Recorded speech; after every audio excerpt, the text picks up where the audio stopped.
Hi, I'm Donnie Welch. I teach creative writing at the Rebecca School. Hi, I'm Colleen Gabbert. I'm the OT supervisor at Rebecca School and an ICDL training leader. And I'm Courtney Latter. I'm a speech pathologist at Rebecca School and an advanced floor time provider. And we'd love to come to South by Southwest EDU 2019 and bring our workshop movement for y'all. In our workshop, we'll introduce the Developmental Individual Differences Relationship-Based or DIR model. Depending on your experiences in teaching and learning, this could be a brand new approach for working with students with developmental disabilities. So we'll take it from a basic level and leave plenty of space for discussion. After this introduction, we'll have some fun and have our own poetry workshop involving movement games, anticipatory play, and collaborative writing. This will put the ideas you'll have just learned into practice and give you a sense of how DIR functions in the academic setting. And finally, we'll touch on running an interdisciplinary group. We all represent different disciplines. They need to work together for student success. And during the school year, it can be really difficult to find time to meet together as a team. But running a workshop together, we've found some strategies that work really well, and we'd love to share them with you so you can take them back and share them with your own team. Now, if you'd like to see us in action, at the end of this clip is a 5-minute segment of a presentation we gave at another conference, and it shows a little bit of what you might expect in movement. So thanks, and we'll see you in Austin. Bye. Bye.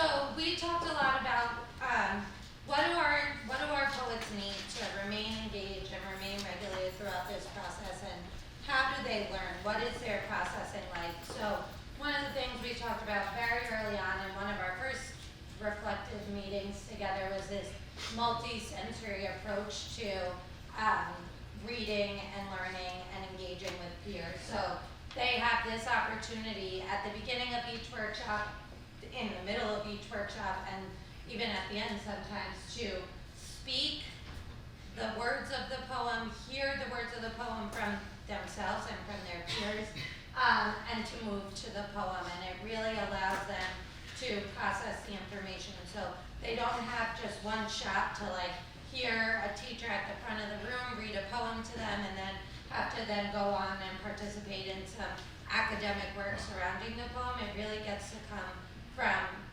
them internally and not externally from us. And then something else that supports their processing and regulation is the ritual and routine of the group, the way that it's structured. So every single group is formatted within the same routine of we come in, someone has written a poem for us, we turn take in each practicing the poem and the movement, and then we break out into creating. And this sets our poets up for success because they know what the expectations are. They're not walking in thinking, what am I going to have to take in? They're not in fight or flight.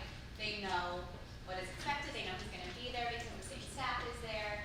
They can feel relaxed and available for communication.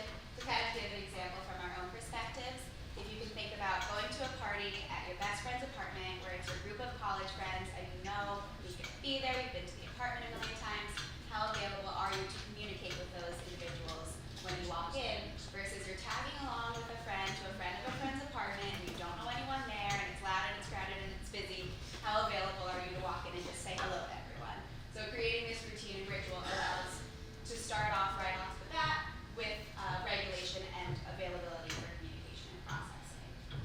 And we also talked a lot about creation as regulation. So I don't know about some of our outside visitors today, but sometimes I feel like as an OT, when people talk to me a lot about regulation, we need a sensory diet, this student is never available, and we need a lot of sensory input to get them available. And what we started to see happening here, instead of providing sensory input to regulate the child to participate in an activity, the creative aspect of the group became the regulating part of the group. So instead of trying to target only their sensory systems, we thought about their creative process and their executive functioning and how that is regulating for students. Engaging in meaningful activities and coming up with ideas and sharing ideas with your peers is actually as regulating as having a brush or lotion. And it's better than that because it comes from inside and it's not someone telling you what to do or how to do it and somebody providing you with what you need. It allows them to provide themselves with what they need and not just provide it to themselves, dictate what it is that they need. And we get to do that too, so we're all kind of on this even playing field of creation together. And so flexibility as facilitators, right? You gotta stay kind of flexible. Putting these workshops together, I don't really have any kind of set lesson plan or curriculum. I come in with a poster paper and some note cards, and we kind of go from there, right? So that flexibility piece is important because it really gives that creative control to the students, and you mean it when you say it. But, follow the student's lead, but not off the cliff, right? This is kind of what we were talking about with that workshop, that editing piece. While validating these ideas and hearing these ideas is important, it's also important to reference what you're doing, right? So if there is a prompt, like rather than just writing wildly off tangent, to bring them back to the activity, right? Like, this is what we're doing in this group right now, so that they can have the ideas to contribute to this collaborative group goal. And then creating a supportive space for development allows students to process the content on their own terms, right? This environment piece that we've been speaking to a little bit is really important. You've seen in some of the videos that we offer a lot of time, a lot of processing time for students to enter into the group when they're ready.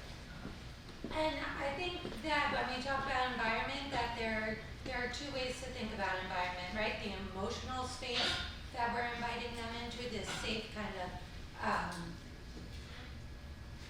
don't want to say emotional again, but I can't think of another word, but this safe emotional space for them to come in and share their ideas. But we were also very thoughtful about our actual physical space and how the physical space was set up. So we're not in a room with a ton of tables and chairs around and a ton of things on the walls. We're in a space that is not cluttered at all. Pretty much the only thing we're interacting with is the floor and the wall and each other. And those are our tools